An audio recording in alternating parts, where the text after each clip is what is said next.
baten utzi dut eta gero jarri konpartu.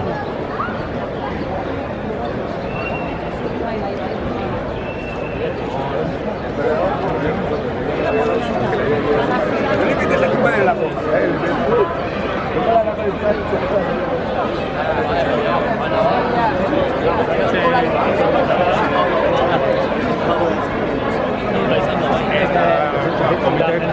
Komiteko? Mira,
Claro, yo pensaba que estábamos en la hilera, pero de la hilera ya íbamos a hacer el estudio. Bueno, pues vale, vamos. Ya está.